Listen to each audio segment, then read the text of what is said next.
చదవండి. ఓం శివనామ్ని విభావితే అంతరంగే మహతి జ్యోతిషీ మానిని మయాతే దురితాన్యపయాంతి దూర దూరం ముహురాయాంతి మహాంతి మంగళాని కృతే సకల కళ్యాణ భాజనం యత్ర జాయతే పురుషస్తమజం నిత్యం వ్రజామి శరణం హరి హరి ఓం శన్నో మిత్రः శం వరుణः शन्नो भवत्पर्यमा शन्न इन्द्रो बृहस्पतिः शन्नो विष्णुरुक्रमः नमो ब्रह्मणे नमस्ते वायो त्वमेव प्रत्यक्षं ब्रह्मासि त्वमेव प्रत्यक्षं ब्रह्म वदिष्यामि ऋतं वदिष्यामि सत्यं वदिष्यामि तन्मामवतु तद्भक्तारमवतु अवतु मामवतु वक्तारम् ओम शांति शांति शांति सहना भवतु सहनो भुनक्तु सह वीर्यं करवावहै तेजस्विनावधीतमस्तु मा विद्विषावहै ओम शांति शांति शांतिः यश्छन्दसां वृषभो विश्वरूपः छन्दोऽभ्योऽद्यमृता तं सम्बभूव समेन्द्रो मेधया शृणोतु अमृतस्य देवधारणो भूयाशं शरीरं मे विचर्षणं जिह्वा मे मधुमत्तमा कर्णाभ्यां भूरि विश्रुवं ब्रह्मणः कोशोऽसि मेधया पीडितः श्रुतं मे गोपाय ॐ शान्तिः शान्तिः शान्तिः अहं वृक्षस्यरेरिव कीर्तिहृष्टं गिरेरिव उद्भपवित्रो वाजिनीव स्वमृतमस्मि द्रविणगुं सुवर्चसं सुमेधामृतोक्षितः इति त्रिशङ्कोर्वेदानुवचनम् ॐ शान्तिः शान्तिः शान्तिः पूर्णमदः पूर्णमिदं पूर्णात् पूर्णमुदच्यते पूर्णस्य पूर्णमादाय पूर्णमेवावशिष्यते ॐ शान्तिः शान्तिः शान्तिः आप्यायन्तु ममाङ्गानि वाक्पाणि चक्षुश्रोत्रमथो बलमिन्द्रियाणि च सर्वाणि सर्वो ब्रह्मोपनिषदं माहं ब्रह्मा निराकुर्यां मा ब्रह्म निर्माकरोतु निराकरणमे अस्तु तदात्मनि निरतेय उपनिषत्सु धर्मास्ते मयि सन्तु ते मयि सन्तु ॐ शान्तिः शान्तिः शान्तिः वाङ्मे मनसि प्रतिष्ठिता मनो मे वाचि प्रतिष्ठिता आविराविर्मयि इत्येधि अणिमास्तः श्रुतं मे वाप्रहोऽसि अनेनाधीतेन होरात्रान्तं ददामि ऋतं वदिष्यामि सत्यं वदिष्यामि तन्मावतु तद्भक्तारमवतु अवतु माम् अवतु वक्तारम् ॐ शान्तिः शान्तिः शान्तिः ॐ भद्रं नो विवातय मनः ॐ शान्तिः शान्तिः शान्तिः ॐ भद्रं कर्णेभिः शृणुयाम देवाः भद्रं पश्येम क्षवीर्यजत्राः स्थिरैरङ्गैस्तुष्ट्वागं शन्तनूभिः यशेम देवहितं यदायुः स्वस्ति न इन्द्रो वृद्धश्रवाः स्वस्ति न पूषा विश्ववेदाः स्वस्ति न साक्षो अरिष्टनेमि स्वस्ति नो बृहस्पतिर्ददातु ॐ शान्तिः शान्तिः शान्तिः ॐ नमो ब्रह्मादिभ्यो ब्रह्मविद्या सम्प्रदायकर्तृभ्यो वंश ऋषिभ्यो नमो गुरुभ्यः सर्वोपप्लवरहित प्रज्ञानगणकृत्य गर्भो ब्रह्मैवाहमस्मि अभिः भगवः सदाशिवसमारम्भां शङ्कराचार्यमध्यमाम् अस्मदाचार्यपर्यन्तां वन्दे गुरुपरम्पराम् नारायणं पद्मभुवं वसिष्ठं शक्तिं च तत्पुत्रपराशरं च व्यासं सुखं गौडपदं महान्तं गोविन्दयोगीन्द्रमथास्य शिष्यं श्रीशङ्कराचार्यमथास्य पद्मपादं च दस्तामलगं च शिष्यं तं श्रोटकं वार्तिककारमन्यान् नमः सद्गुरुं सन्ततमानतोऽस्मि स्मृतिस्मृतिपुराणानाम् आलयं करुणालयं नमामि भगवत्पाद शङ्करं लोकशङ्करं यदविद्याविलासेन भूतभौतिकसृष्टयः तं नौमि परमात्मानं सच्चिदानन्दविग्रहम् शङ्करं शङ्कराचार्यं केशवं बादरायणम् सूत्रभाष्यवतौ वन्दे भगवन्तौ पुनः पुनः श्रीदक्षिणामूर्तिस्तोत्रम्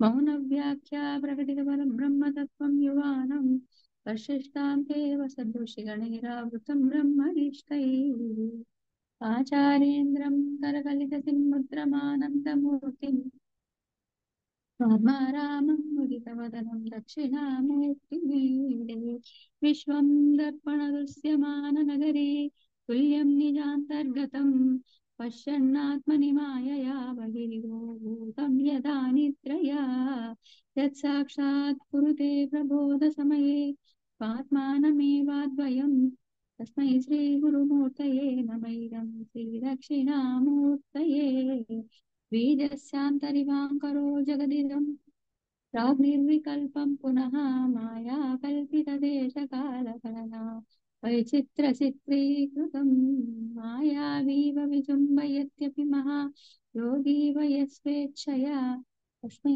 श्रीगुरुमूर्तये नमैदं श्रीदक्षिणामूर्तये यस्यैव स्फुरणं सदात्मकमसत्कल्पार्धम् वासते साक्षात् तत्त्वमसीति वेदवचसा यो बोधयत्याश्रितान् यत्साक्षात्करणाद् भवेन्न पुनरावृत्तिर्भवाम्भोनिधौ तस्मै श्रीगुरुमूर्तये नमैदं श्रीदक्षिणामूर्तये नानाचिद्रघटोदरस्थितमहादीपप्रभाभास्वरम् ज्ञानं यस्य तु चक्षुरादिकर्णद्वारा बहिर्स्पन्दते जानामीति तमेव भान्तिमनुवाद्येतत्समस्तं जगत् तस्मै श्रीगुरुमूर्तये नमः श्रीदक्षिणामूर्तये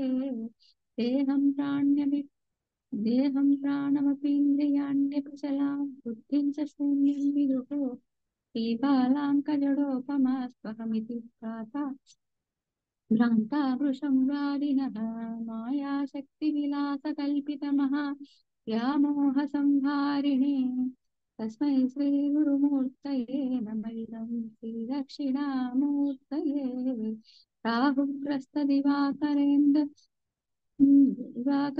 सदृशो मायासमाच्छादना तन्मात्रकरणोपसंहरणतो योगुषुप्तुः पुमान् रागस्वास्त्वमिति प्रबोधसमये यः प्रत्यभिज्ञायते तस्मै श्रीगुरुमूर्तये नमैदं श्रीदक्षिणामूर्तये बाल्यादिष्वपि जाग्रदादिषु तथा सर्वास्वस्थास्वपि यावृत्तास्त्वनुवर्तमानमहमित्यन्तः स्फुरन्तं सदा स्वात्मानं प्रकटीकरोति भजतां यो भद्रया मुद्रया तस्मै श्रीगुरुमूर्तये नमः श्रीदक्षिणामूर्तये विश्वं पश्यति कार्यकारणतया स्वस्वामि सम्बन्धतः शिष्याचार्यतया तदैव पितृपुत्राध्यात्मना भेदतः स्वप्ने जागृति वा य एष पुरुषो माया परिभ्रामितः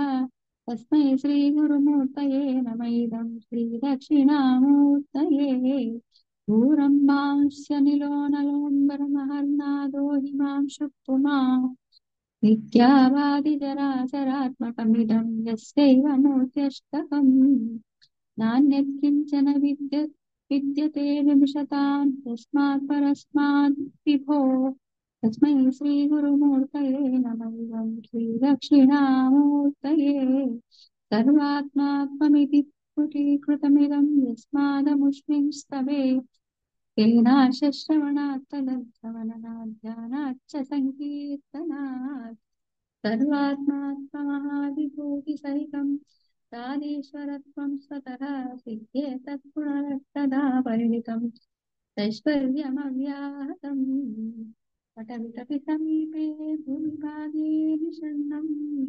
सकलमुनिजनानां ध्यानदातारमारात् त्रिभुवनगुरुमीशम् दक्षिणामूर्तिदैवं जननमरणदुःखच्छेददक्षं नमामि चित्रं वटतरोर्मूले वृद्धा शिष्या गुरोरिव गुरोस्तु मौनव्याख्यानं शिष्यास्ति छिन्नसंशयाः అంగుష్టతర్జనీయోగముద్రా వ్యాజేన దేహినాం స్తుత్యర్థం బ్రహ్మజీవైక్యం దర్శయన్నావతాత్ శివः సమం సర్వేషు భూతేషు తిష్టంతం పరమేశ్వరం మన్నాదం పరమాత్మానం ప్రణతోస్మి సదా శివం ప్రణతోస్మి సదా శివం. జై శ్రీకృష్ణ. చెప్పడం అవన్నీ ప్రణతోస్మి సదా శివోం. ఏం లేదండి, మనకి ఉన్నవి రెండే నిష్టలు, యోగ నిష్ట, జ్ఞాన నిష్ట. ఈ రెండిటి మీదే మొత్తం వ్యవహారం అంతా. దీని గొప్పతనం చెప్పుకోవటము, దీని ఆవశ్యకత ఏమిటి, దీని ఎవరికి అర్హత, అర్హతలు ఆవశ్యకతలు చెప్పుకోవటం. దీని మీద ఎన్ని చర్చలు పరిచర్చలు చేసినా ఈయనేమో ఇది కరెక్ట్ అని పూర్వపక్ష ఎప్పుడు ఏం చెప్తాడు, ఇదే చాలా ముఖ్యము అంటాడు. మనకేం అర్థం కాకపోయినా ఈజ్ ఈక్వల్ టు రాసుకుంటే ఇది కర్మకాండ చాలా ముఖ్యమైనది అని పూర్వపక్షి చెబుతాడు. లేదా కర్మకాండ ముఖ్యమైనదనే ప్రతివాడు పూర్వపక్షి. కాదయ్యా ఇది మోక్ష హేతు మాత్రమే, మోక్షానికి హేతు మాత్రమే, సాక్షాత్ మోక్షం కాదు, ఇక్కడ మోక్షము రాదు అని రూఢిగా ప్రతిపాదించేది భగవత్పాదుల వారి సిద్ధాంతం. అల్టిమేట్ గా ఎక్కడికి వెళ్ళాలి, కర్మ సన్యాసానికి వెళ్ళాలి. సర్వకర్మ సన్యాసిన యోగిన వగైరా వగైరా. అప్పుడు రెండు కరెక్టే కదండి, ప్రాక్టికల్ గా ఆలోచిస్తే. ప్రశ్న అండి, నిత్యాగ్నిహోత్రానికి నిత్యకర్మకి తేడా ఉందా? నిత్యాగ్నిహోత్రం అంటే నిత్యకర్మలో భాగంగా చెబుతున్నారండి. అంటే ఇప్పుడు నిత్యకర్మకి ఫలితము లేదు, కానీ చేయకపోతే ప్రత్యవాయు ఉంది. ఇదే కదా కాన్సెప్ట్ నిత్యకర్మకి. బట్ నిత్యాగ్నిహోత్రానికి కామ్యకర్మ కూడా రెండు కలిసి వస్తాయి తంత్రంతో చేస్తే అని అంటున్నారు కదా. ఏనమ్మా అక్కడే కన్ఫ్యూజ్ కాకండి, అది చెప్దామనే ఇప్పుడు ఆపింది ఇక్కడ. నిత్యకర్మ లక్షణం ఏమిటి, మనం వదిలిపెట్టకుండా చేయాల్సిన కర్మ. నిత్యకర్మ లక్షణం ఏంటమ్మా, చెయ్యకపోతే, చేస్తే ఏ ఫలితము లేదు, చేయకపోతే ప్రత్యవాయు ఉంది. ఇదే కదా కాన్సెప్ట్. సరే, మీరేదో నిత్యాగ్నిహోత్రం చేస్తున్నారు, ఏం చేస్తారు, అదే పాత్రాసాధన చేస్తారు, అదే ఆజ్యం పోస్తారు, అదే మంత్రం చెబుతారు, అదే వగైరా చేస్తారు. నిత్యము చేయాల్సిన అగ్నిహోత్ర ఫలానా విష్ణువుకి, ఫలానా ఏదో ఇంద్రుడికి, ఫలానా అష్టదిక్పాలు ఏదో చేయాలి కదా మీ లెక్క ప్రకారం. చేస్తే వాళ్ళు ఫలితం ఇవ్వాలా వద్దా? తప్పకుండా ఏమండి ఇవ్వాలి కదా. కనుక మరి నువ్వేం చెబుతున్నావు, ఇది నిత్యకర్మే, నిత్యకర్మకి ఫలితం లేదు, చేయకపోతే ప్రత్యవాయం అన్నారు. ఇక్కడ ఏదో దుఃఖము ఆయాసం ఒకటి వస్తుందా, ఇది చేసేందుకు కొంచెం ఈ కార్యక్రమానికి నీకు కొంత శ్రమ ఉన్నది. సరే, కాసేపు కామ్యకర్మ తీసుకుందాం, దానిలో మాత్రం నువ్వేం చేస్తున్నావు, ఇదే చేస్తున్నావు, ఇదే ఆవాహన, ఇదే అర్చన, ఇదే ఫలానా దేవతకి హవిస్సులు సమర్పిస్తున్నావు. క్వశ్చన్ ఏంటంటే నాకు ఇది కావాలి అని ఒక కోరిక యాడ్ చేస్తున్నావు. ఇది కామ్యకర్మకి నిత్యకర్మకి ఉన్న డిఫరెన్స్. ఒక్కొక్కప్పుడు ఏం చేస్తున్నావు, రెండు కలిపి చేస్తున్నారు. ఈ మూడు ఏ చేసినా ఒకసారి భగవంతుని స్మరించి హవిస్సో లేకపోతే ద్రవ్యము ఇచ్చిన తర్వాత అది ఫలం ఇవ్వాలా వద్దా? ఇవ్వాలి. ఇస్తాడని ఎట్ట గ్యారంటీ అంటే కామ్యకర్మలు తీరుతున్నాయి కదా అని. తీరితే మరి అట్లాంటప్పుడు దీనిలో కూడా ఫలితం ఇవ్వాలిగా. కనుక నిత్యకర్మకు ఫలితం లేదని ఎట్ట చెబుతావు నువ్వు అని వాళ్ళ గొడవ. దీనికి ఒక ఎగ్జాంపుల్ గురుగారు, మన భోపాల్ గ్యాస్ ట్రాజడీ అయింది కదా. భోపాల్ గ్యాస్ ట్రాజడీ, భోపాల్లో గ్యాస్ ట్రాజడీ అయింది కదండి. అప్పుడు ఏమిటంటే 5 ఇళ్లలో, నాకు బాగా తెలుసు మా ఫ్రెండ్స్, వాళ్ళు నిత్యకర్మలు అగ్నిహోత్రం చేసిన వాళ్ళు, వాళ్ళ ఇంట్లో ఆ గ్యాస్ ఎంటర్ అవ్వలేదు, వాళ్ళందరూ బతికి బయటపడ్డారండి. 5 ఫ్యామిలీస్ ఆ గ్యాస్ వల్ల వాళ్ళ ప్రాణాలు పోలేదు. And it was a miracle in fact. అది నిష్టగా ఉన్నవాళ్ళు. మెడ్రాస్ లో కూడా ఇప్పటికీ నిత్యకర్మ అగ్నిహోత్రం చేసే వాళ్ళని చాలా మందిని చూసాను నేను, వదిలిపెట్టకుండా. కనుక ఇక్కడ ఫలితం ఇస్తుందా ఇవ్వదా అంటే ఇస్తుంది ఇస్తుంది. అని ఒక సిద్ధాంతము, ఇవ్వదు అని ఒక లెక్క. దాని మీదే ఈ చర్చ పరిచర్చలంతా కూడాను నిత్యకర్మ ఫలకరా కాదా, ఫలం అయితే ఏ ఫలం ఇస్తుంది, ఎప్పుడు అనుభవంలోకి వస్తుంది, కామ్యకర్మ నిత్యకర్మ ఒకేలాగా జరుగుతున్నప్పుడు ఓ దానికి ఫలితం లేదు, ఓ దానికి ఫలితం ఉంది ఎట్ట చెబుతావు. ఇది ఈ కోర్ ఆఫ్ ది డిస్కషన్ ఇంతే. ఏమన్నా అంతేనా రమణమూర్తి గారు? అంతే అంతే. బేసిక్ ఇది ఒక్కటే, దీని మీదే మొత్తం తిరుగుతుంది. అది ఇప్పుడు తేల్చేస్తాడు, ఒక్క క్షణంలో తేల్చేస్తాడు. ఆ కాన్సెప్ట్ అంతా కూడా భగవత్పాదుల వారు ఒక అరక్షణం తర్వాత ఇగో మేస్టారు ఇది విషయం అంటాడు అనమాట. నువ్వు చెప్ చూద్దాం. అథ అథ కామ్యాగ్నిహోత్రాది ఫలం అన్యదేవ స్వర్గాది తదనుష్ఠానాయాస దుఃఖమపి భిన్నం ప్రసజ్యేత నచ తదస్తి దృష్ట విరోధాత్ నహి కామ్యానుష్ఠానాయాస దుఃఖాత్ కేవల నిత్యానుష్ఠానాయాస దుఃఖం విద్యతే కించాన్యత్ అవిహితం అప్రసిద్ధం అప్రతిషిద్ధం చ కర్మ తత్కాల ఫలం నతు శాస్త్రచోదితం ప్రతిషిద్ధం వా తత్కాల ఫలం భవేద్యది తదా స్వర్గాదిష్వపి అదృష్ట ఫలశాసనేన ఉద్యమః న స్యాత్ అగ్నిహోత్రాదీనామేవ కర్మస్వరూపా విశేషే అనుష్ఠానాయాస దుఃఖమాత్రేణ ఉపక్షయః నిత్యానాం కామ్యానాం చ స్వర్గాది మహాఫలత్వం అంగేతి కర్తవ్యతాధిక్యతే తు అసతి కామిత్వమాత్రేణ ఇది న శక్యం కల్పయితుం. ఇక్కడ ఆపుదాం. న శక్యం కల్పయితుం. అదే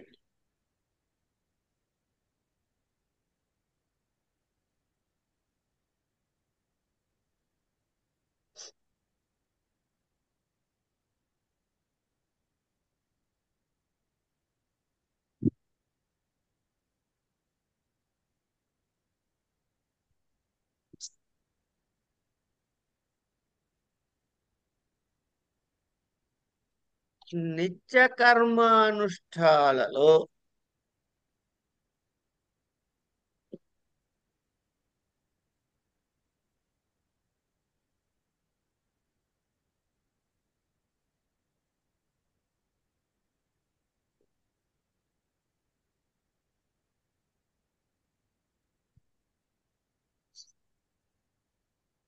నిత్య కామ్య కర్మానుష్ఠానములో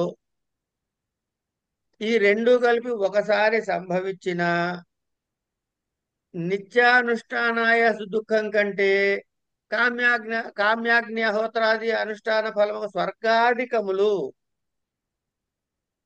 ఇప్పుడు నిత్య కామ్యానుష్ఠానములు రెండు కలిపి చేశారయ్యా, దానికో ఆయాసమో దుఃఖమో వచ్చింది, దీనికో ఆయాసమో దుఃఖమో ఉంది.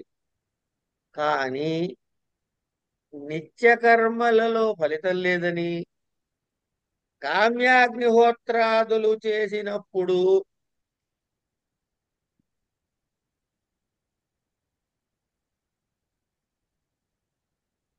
స్వర్గాది ఫలాలని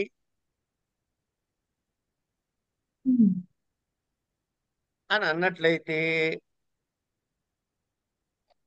ఎందుకు కామ్యాగ్నిహోత్రాల అనుష్ఠానంలో స్వర్గాధికాలైన ఫలాలు చెప్తున్నారుగా, అప్పుడు అది వేరే అవ్వాలి. అది వేరే అయితే ఏం కావాలట వీళ్ళకి? కామ్యాగ్నిహోత్రానుష్ఠానం వల్ల ఫలము వేరు, నిత్యాగ్నిహోత్రానుష్ఠానం వల్ల ఎటువంటి ఫలము లేదు కనుక అందులో వచ్చే దుఃఖాయాసాలు ఇందులో వచ్చే దుఃఖాసాల కన్నా వేరుగా ఉండాలా వద్దా? ప్రశ్నలు చూడండి.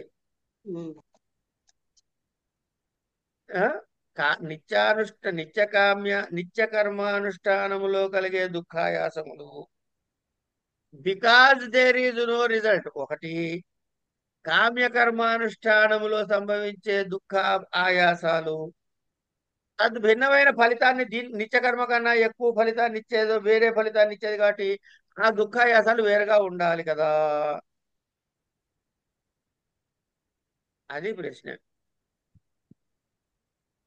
కావలసి ఉంటుంది కనుక కనుక ఈ రెండిటికి దుఃఖము ఆయాసము వేరే వేరే అనటం తప్పురా నాయన అని చెబుతా అని దాని గురించి ఆలోచించు. అది తప్పు. ఎందుకు?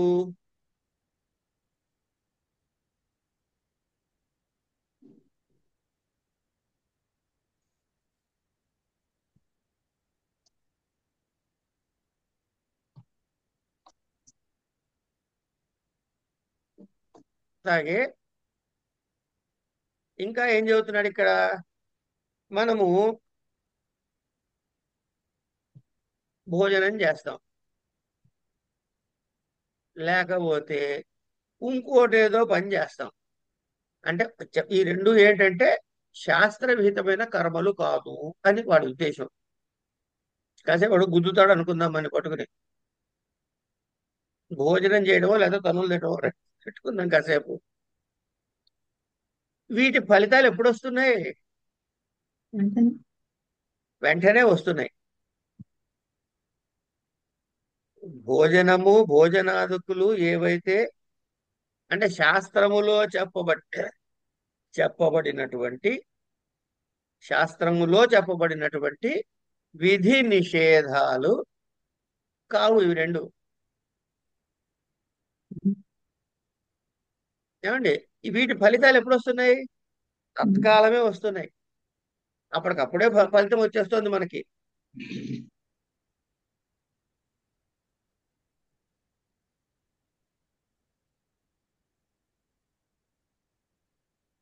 అంటే కానీ శాస్త్ర విహితమైన విధి గాని నిషేధం గాని ఫలితాలు వెంటనే కనబడట్లే. అవేమిటవుతున్నాయి? ఒక ఫలితము పుట్టి అనుభవంలోకి తర్వాత ఎప్పుడో వస్తున్నాయి. కరెక్ట్. ఏమండి? శాస్త్రములో చెప్పబడిన అనేక కర్మలు అది విధి కావచ్చు నిషేధం కావచ్చు ఏదైనా కూడా తత్కాలంలోనే ఫలితాన్ని ఇస్తున్నాయి. కానీ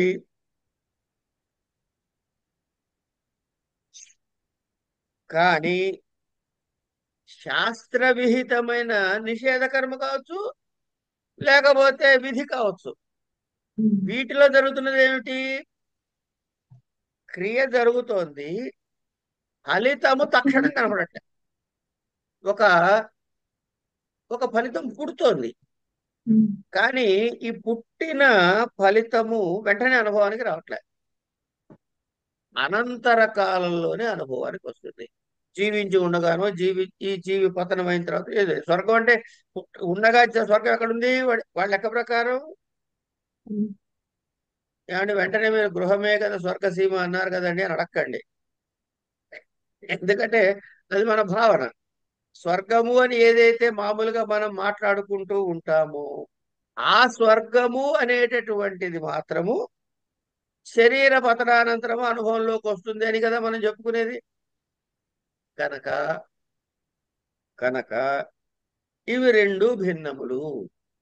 మరి ఎట్లా తెలుస్తాయా? ఒక అపూర్వము పుట్టింది అంటారు మీమాంసకులు.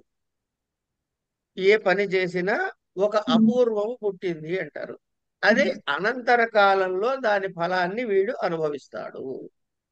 అంటే అది అలా పోస్ట్పోన్ అవడానికి కూడా ఇతను చేసుకున్న పుణ్యం కాపాడుతూ ఉంటుంది అని అనుకోవచ్చా? మీరు ఏమన్నా అనుకోండి, పుణ్యం అంటే కూడా ఒక ఫలితమే కదమ్మా. ఫలితమే అది వెంటనే అనుభవించకపోవడం కూడా ఇప్పుడు ఈ పాలిటీషియన్స్ వీళ్ళు చేసే అక్రమాల గురించి ఆలోచిస్తే అలా అనిపిస్తుంది. బాగానే ఉన్నారు కదా, బాగానే ఉన్నారు కదా అనొచ్చలేదు. మీరు అది డిలీట్ చేసేయండి గురుగారు నా మాట. లేదమ్మా, అలా అలా కాదు. ఇప్పుడు ఈ పుణ్యఫలం అది చేసిన తర్వాత వాళ్ళకి అనుభవంలోకి ఈ పాపం ఎప్పటికో వస్తుంది. ఈ జన్మలో రావచ్చు, తర్వాత ఎప్పుడైనా కూడా రావచ్చు. ఆ రాకుండా ఉండడానికి, అది ప్రొలాంగ్ అవ్వడానికి కూడా వీళ్ళు చేసుకున్న పుణ్యం ఏదో ఒక పాకెట్ లో ఉంది, అది కాపాడుకుంటూ వస్తుంది. అది దట్ ఈస్ రియల్లీ ఇరిటేటింగ్ అనిపిస్తుంది ఒక్కొక్కసారి. కష్టంగా ఉంటుంది అలా చూస్తూ ఉంటే. అంతేగా మరి. అదే. ఇప్పుడు తిరుపతి లడ్డు గురించి ఆలోచించండి. వద్దొద్దు, దాని జోలికి పోకండి, మనం రాజకీయాల్లోకి పోవద్దు. ఇప్పుడు ఇది ప్రస్తుతం అండి ఫలితం కూడా అయ్యా, అప్పుడే ఆ జన్మలోనే అనుభవిస్తున్నారు అని చెప్తున్నారండి కొంతమంది. ఇంకోటి ఏంటంటే అండి, ఉత్కృష్టమైన పాపము ఉత్కృష్టమైన పుణ్యము వెంటనే అనుభవంలోకి వస్తాయని కూడా చెబుతారు. అంటే చాలా ఆ, బలీయమైనటువంటి పాపము, బలీయమైనటువంటి పుణ్యము రెండూ కూడా సద్యోఫలకరలే, అంటే వెంటనే దాని అనుభవంలోకి వచ్చేస్తాయి. కానీ అలా నిత్య అనిపించట్లే. కర్మలకి సంబంధించినవి కాదు కదా సార్, అది మరి సంచితం వాటిల్లోకి అట్లా ఆగామిలోకే వస్తాయి కదా. ఇప్పుడు మనకి ఏదైనా కానీ అమ్మా, ఆ, ఆగామి అంటే ఏమిటి? రాబోయే కాలంలో రావచ్చు అంటే అది ఎప్పటికైనా త్వరగా అవ్వచ్చు, తర్వాత అవ్వచ్చు, ఎప్పుడైనా అవ్వచ్చు. అది వాడు ఇప్పుడు ఈ జన్మలో చేస్తున్న వాటికి వస్తుంది. నిత్య చిన్న చిన్న కర్మలకి విషయం చెబుతా, సంబంధించినది కదా. చిన్న విషయం చెబుతా. ఇప్పుడు ఇప్పుడు ఇవాళ తారీఖు ఎంత? 24. 24. దీన్ని నేడు అందామా? నేడు అందామా? వర్తమానము అందామా? అనద్దా? అనాలి. అంతే కదండి.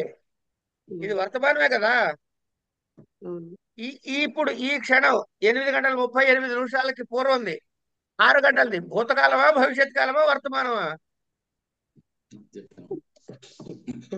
అద్యతన వస్తుందండి, అనద్యతన రాదు. ఆ? గడిచిపోయిన కాలం. అద్యతనాన్ని వస్తుంది, అనద్యతన అని రాదండి. అవన్నీ అద్యతను అనద్యతను భూతకాలమా, భవిష్యత్ కాలమా, వర్తమానమా చెప్పండి. దిగిపోయింది భూతకాలం, రాబోయేది భూతకాలం. ఈ 8:39 నుంచి ముందుదంతా వర్తమానం. వర్తమానం ఎట్లా? భవిష్యత్ కాలం. భూతకాలం. భవిష్యత్ భవిష్యత్ కాలం. కాలం. కనుక మీరనే ఆగామి ఏదైతే ఉందో, ఆగామి అంటే ఏమిటి? మన దగ్గర ఆల్రెడీ ఒక సంచి ఉంది, గత జన్మల వరకు చేసిన సంచి. ఈ జన్మలో అందులోంచి తీసిన పొట్ల ఉంది, ప్రారంధం. ఇవి రెండూ కాకుండా ఇప్పుడు చేస్తున్న కర్మలకి, ఈ జన్మ మొదల ప్రభృతి చేస్తున్న కర్మలన్నిటికీ ఆగామి అన్నారు. అవును. ఇందులో కొంత చేసేశారు, ఇవాటి వరకు చేసేశారు. మనకి 70 60 వచ్చాక ఏళ్ళు ఏం చేయలేదా? ఇప్పటి వరకు ఖాళీ కూర్చున్నావా? రేపు మొదలెడదాం అనుకుంటున్నావా? కానీ ఎన్నో కర్మలు చేశాంగా, మనం లెక్క పెట్టలేము.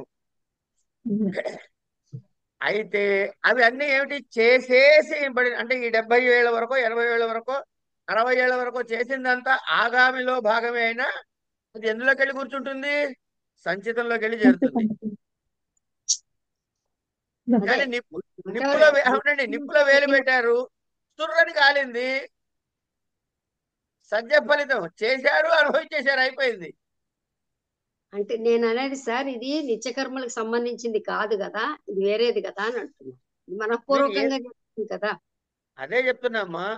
ఆగామి అంటే ఏదో వేరే కాదు. ఈ ఆగామి 2 బ్లాక్స్.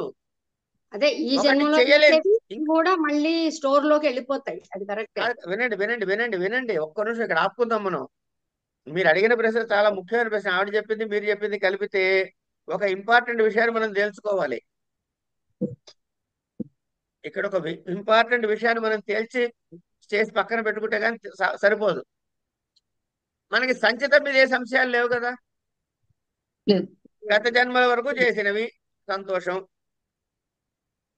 ప్రారబ్ధము, ఇగో ఈ జన్మ ఎత్తినందుకు అనుభవించడానికి తెచ్చుకున్న పొట్లము, ఇది కూడా కరెక్టే.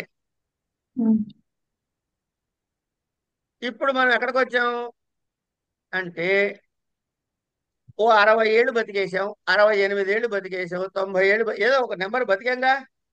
ఈ బ్లాక్ లో ఈ జన్మ ఎత్తిన ప్రభృతి ఇప్పటి వరకు ఉన్నటువంటి కర్మలు, చేసిన కర్మలు, ఇది ఒక బ్లాకు.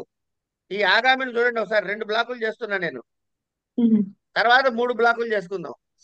మొదటి బ్లాక్ ఏమిటి? ఈ రోజు వరకు చేసినటువంటి పుణ్యపాపముల యొక్క మూట.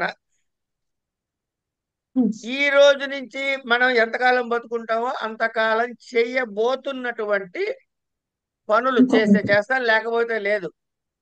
ఈ బ్లాక్ లో ఈ చేస్తే చేస్తాము, చెయ్యకపోతే చెయ్యము అనే బ్లాకులో చెయ్యకుండా ఆపేస్తే మీకు ఏమైనా కొత్త పాప పుణ్యాలు కలుగుతాయా ఏమ్మా? కలవు. చేసినవే కలుస్తాయి కానీ చెయ్యనివి ఏం కలవు కదా. ఏం చేస్తే కనుక కనుక ఈ ఈ ఇప్పటి నుంచి చెయ్యాలా వద్దా అనే బ్లాక్ లో ఎవరి కంట్రోల్లో ఉంది? ప్రస్తుతం మన కంట్రోల్లో ఉంది. ఈ క్షణం నుంచి నేను ఏ కర్మ చెయ్యను అని మీరు అనుకున్నారు అనుకోండి, ఒక క్షణం దీనికి ఫలితాలు పుట్టడం ఉండవుగా, ఉండవు. కనుక ఈ బ్లాక్ ని పక్కకు పెట్టేద్దాం. అంచేత మనకేం చెప్పారు? గురువు అనుగ్రహంతో జపముతో సంచితమును దహించవచ్చు, ఆగామి రాకుండా చూసుకోవచ్చు. కానీ సంచితమును గ్రహించవచ్చు, ఆగామి రాకుండా చూసుకోవచ్చు, కానీ ప్రారంభం అనుభవిస్తేనే పోతుంది. ఇది కదా మనం చెబుతున్నారు. రైట్. ఇప్పుడు ఈ రోజు వరకు మనం చేసినటువంటి శుభాశుభ కర్మ ఫలితములు మనకి పొట్లాలు రెడీ అయి ఉన్నాయి. ఈ పొట్లాలు రెడీగా ఉంటే ఇక్కడి నుంచి చెయ్యబోయేది చెయ్యొచ్చు, చెయ్యకపోవచ్చు. కనుక గురువు అనుగ్రహంతో మీకు జ్ఞానము కలిగినట్లయితే ఆగామి ఉండదు అన్నారు కదా. ఆగామి ఉండదంటే ఏమిటి? పుట్టినప్పటి నుంచి ఉన్నదంతా ఆగామి అని పేరు పెట్టిన ఒక మొద్దులో ఈ క్షణం నుంచి రేపు చేయబోయేది మాత్రమే ఆగామి. కానీ పుట్టినప్పటి నుంచి ఈ క్షణ పర్యంతం చేసిన బ్లాక్ ఏదైతే ఉందో దీన్ని మళ్ళీ 2 ముక్కలు చేయాలి. ఏమిటవి?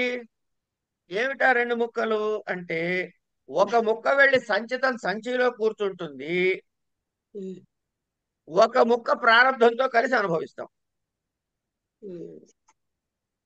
కనుక కర్మలు చేసిన కర్మలు అనుభవానికి 2 మోడల్స్, సంచితమా ప్రారంధమా.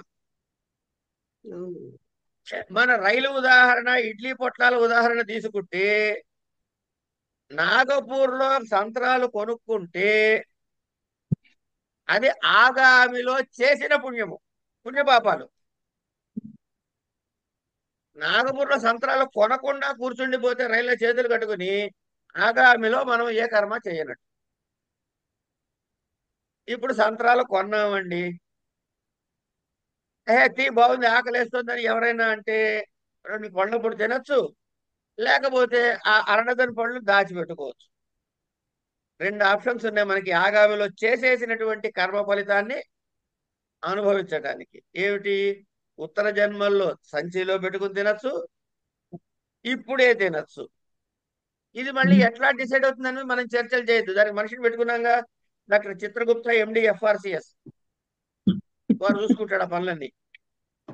కానీ ఈ 2 బ్లాక్స్ అంటే ఆగామి అన్నది ఏదో పెద్ద విషయం కాదు. ఆరుబావిలో కూడా కర్మ జరిగిపోతే అంటే ఈ జన్మ ఎత్తినప్పటి నుంచి ఎక్కడ క్లాసిఫై చేశాడు ఆగామి కింద? కర్మలు 3 రకములు.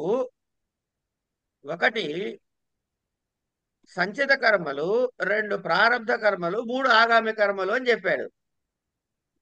ప్రారబ్ధ కర్మతో పాటు ఆగామి కర్మ పుడుతుంది. ఆగామి కర్మకి మీకు హక్కు వస్తుంది. ఎందుకు? ప్రారబ్ధము అనుభవించడానికి పుట్టారు. అది అనుభవిస్తూ భగవత్ కృప వల్ల, గురువు యొక్క అనుగ్రహం వల్ల, లేకపోతే ఇతపూర్వం మీరు చేసినటువంటి కర్మల యొక్క సారాంశముగా కానీ ఏదైనా కానివ్వండి కాక కొన్ని మంచి కర్మలు చేసుకునేందుకు అధికారము మీ చేతిలో ఉంది. కనుక ఆగామిని ఎటు తిప్పుకోవాలి అనే అధికారము జీవికి ఉన్నది. ఆ జీవి సత్ఫలితములు పొందేటటువంటి జ్ఞాన మార్గంలోకి వెళ్తాడా, ఇంకొంచెం కూరుకుపోతాడా, అది వాడి ఇష్టం, వాడి చేతిలో ఉన్న విషయం. దాన్ని మనం జోలికి పోవద్దు. కానీ ఒకసారి ఆగామి అంటే ఏంటంటే పుట్టినప్పటి నుంచి చేసిన కర్మలన్నిటికీ కలిపి ఆగామి అని పేరు పెట్టుకోండి క్లారిఫికేషన్ కోసం. ఏమంటే ఆగామి అంటే రాబోయేది కాబట్టి నిన్నటి వరకు చేసింది అనకండి. పుట్టినప్పటి నుంచి చేయగలిగినవన్నీ ఆగామి.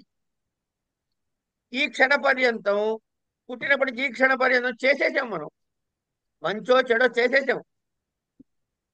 ఈ చేసేయడంలో ఒకటి కూడా చేశారు. ఏమిటి చేశారయ్యా? తపస్సు చేశారు. ఏం చేశారయ్యా? గురు శుశ్రూష చేశారు. వీటి ఫలితం ఏమిటయ్యా? సంచితాన్ని దహించబడింది అన్నారు. కనుక ఇప్పుడు ఆగామిలో చేయబోయే కాదు, చేసిన కర్మల ఫలితంలో గురు శుశ్రూషయ విద్య అంటే జ్ఞానము. గురు శుశ్రూష వల్ల గాని తపస్సు వల్ల గాని సంచితాన్ని దహించవచ్చు, ప్రారబ్ధాన్ని దహించలేదు. కనుక ఈ చేసిన బ్లాకులో సంచితాన్ని దహించటానికి పనికొచ్చే కర్మలు ఉన్నట్లయితే అవి కూడా దహించబడిపోతాయి. ఆగామి అంటే మనం పుట్టినప్పటి నుంచి బతికున్నంత కాలము, ఆయుష్ ఉన్నంత కాలము చేసేవి అని అనుకున్నట్లయితే ఈ క్షణ పర్యంతం చేసిన ప్రతి కర్మ టకటక ఎక్కడో చోట పెట్టుకోవాలి కదా, దాచుకోవాలి కదండి. అది ఎక్కడ దాస్తున్నాము? తీసుకెళ్లి సంచిలోనే పెట్టుకుంటున్నాం, ప్రారంభంలోనే పెట్టుకుంటున్నాం అంతే. చెయ్యనది మాత్రమే ఆగామి.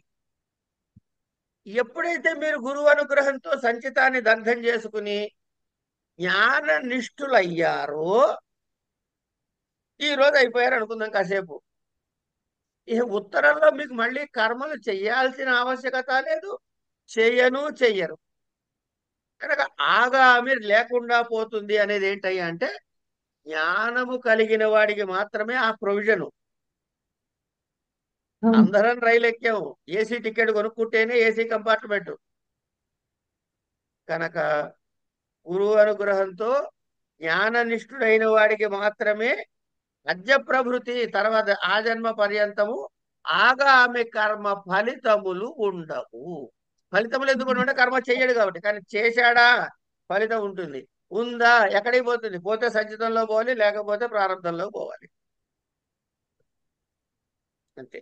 ఏమై క్లియర్ ఆన్ దిస్? అంటే వైకుంఠపాళి ఆడుతున్నాం మనం. ఇద్దరు నిత్యం లెక్కుతారు, పుణ్యం చేసిన వాళ్ళు, పాపం చేసిన వాళ్ళు. వాళ్ళు మోక్షం వైపు వెళ్ళిపోతారు, వీడిని పాము కాటేస్తుంది, ఇదిగిపోతాడు. అంతే కదండి. అనుమానం లేకుండా.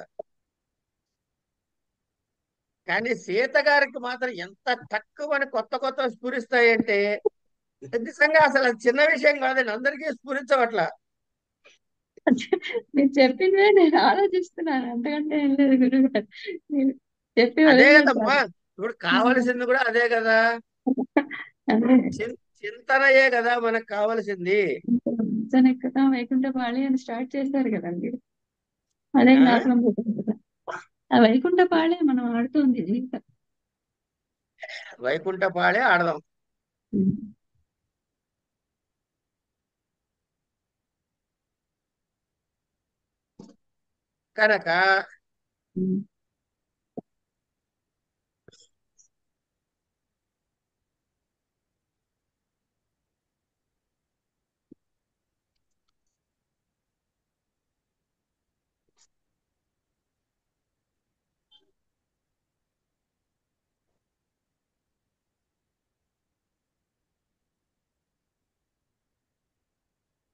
కనుక తర్వాత ఏం చెబుతున్నాడు ఆయన?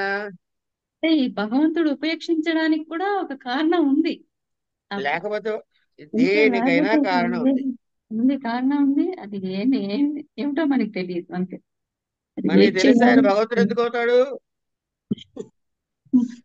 తస్మాత్ నిత్యానాం కర్మాణం 1005వ పేజీలో చివరి వాక్యం అమ్మా. తస్మాత్ నిత్యానాం కర్మాణం అదృష్ట ఫలాభావ కదాచితపి ఉపపద్యతే. తస్మాత్ నిత్యానాం కర్మాణం అదృష్ట ఫలాభావ కదాచిదపి ఉపపద్యతే. అతశ్చ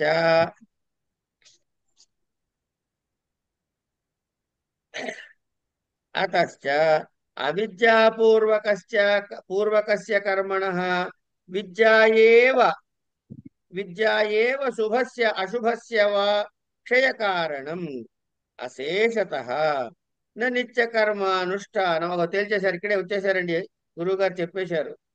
అవిద్యాకామ బీజం హి, ఆ హీ పెట్టేశారు అంతే.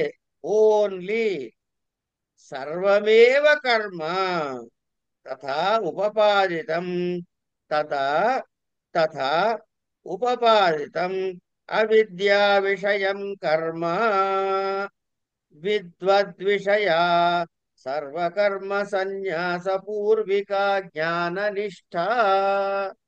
ఇది ఇప్పటి వరకు చెప్పిన దానికి కంక్లూడింగ్ రిమార్క్ ఏమిట? జ్ఞానిష్ట. దానికి ఉదాహరణలు: ఉభౌ తౌ న విజానీతః వేదా వినాశినం నిత్యం జ్ఞానయోగేన సాంఖ్యానాం కర్మయోగేన యోగినాం అజ్ఞానాం కర్మసంగీనాం తత్తత్విత్తు మహాబాహో గుణా గుణేషు వర్తంత ఇతి మత్వా న సజ్జతే సర్వకర్మాణి మనసా సన్యస్యాస్తే నైవ కించిత్ కరోమీతి యుక్తో మన్యేత తత్వవిత్. ఆరురోక్షో కర్మ కారణం ఆరూఢస్య యోగశ్చ శమః ఏవ కారణం ఉదారాస్త్రయ అపి అజ్ఞాః జ్ఞానీ తత్వైవ మే మతం. అజ్ఞాః కర్మిణః గతాగతం కామకామా లభంతే అనన్యాశ్చింతయంతో మాం నిత్యయుక్తాయ యథోక్తం ఆత్మానం ఆకాశకల్పం అకల్మషం ఉపాసతే దదామి బుద్ధియోగం తం ఏన మాముపయాంతి తే. అర్థాత్ న కర్మిణః ఆజ్ఞాః ఉపయాంతి. ఇక్కడ ఆపుదాం.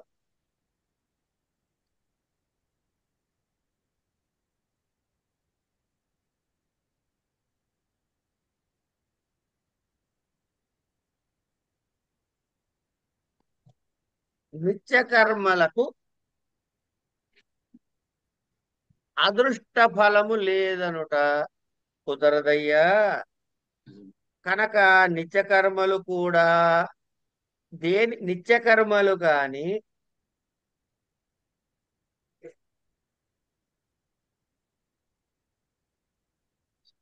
కామ్యకర్మలు కాని ఎందువల్ల చేస్తున్నాము? ఇది ప్రశ్న. నిత్యకర్మలు గాని కామ్యకర్మలు గాని ఎందువల్ల చేయాల్సి వస్తుంది అంటే, నిఖిల కర్మలకు అవిద్యా కామములు బీజములు అన్నారు. అవిద్యాపూర్వకస్య కర్మణో విద్యైవ శుభాస్య వా క్షయకారణం అని చెప్తూ, అవిద్యాకామ బీజం హి సర్వమేవ కర్మ. అవిద్య వల్ల కామము, అవిద్యాకామములు మూలములు, బీజములు, కారణములు. దేనికి? ఏ కర్మకైనా. ఇక నువ్వు మళ్ళీ దాని గురించి నాకు నిత్యకర్మ లేకపోతే కామ్యకర్మ ఈ పేర్లని పెట్టవాకు నాకు. ఇవన్నీ దేనికి?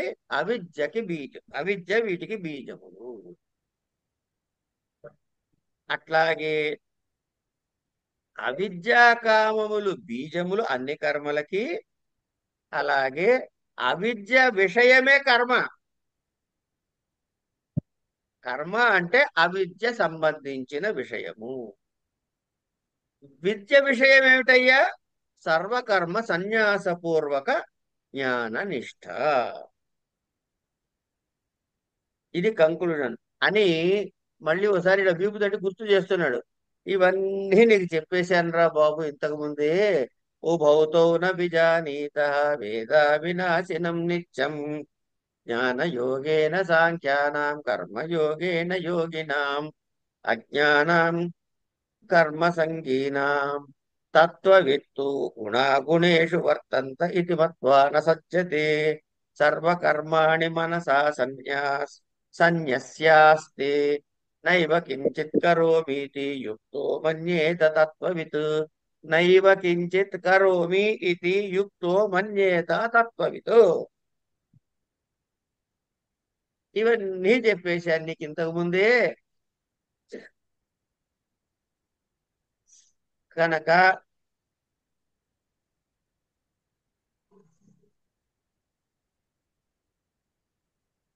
హలో, ఉమ్, చెప్పయ్యా.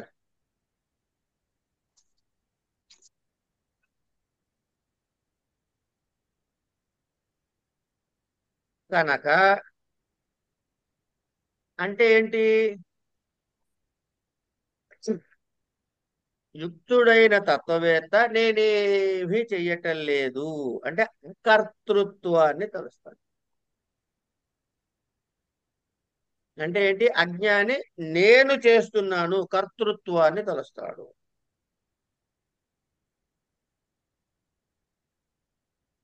ఏమండి? యోగస్థుడైన వాడికి శమము కారణం. వీళ్ళు ఆర్తుడు, జిజ్ఞాసు, అర్థార్థి అనే ఈ ముగ్గురు కూడా, నాలుగు చెప్పాడుగా, ఆర్తి, ఆర్తో, జిజ్ఞాసురర్థార్థి. తర్వాత ఏంటండి? ఆర్తి, జిజ్ఞాసు, ముముక్షుడు. మోక్ష. జ్ఞానీచ భరతర్షభ.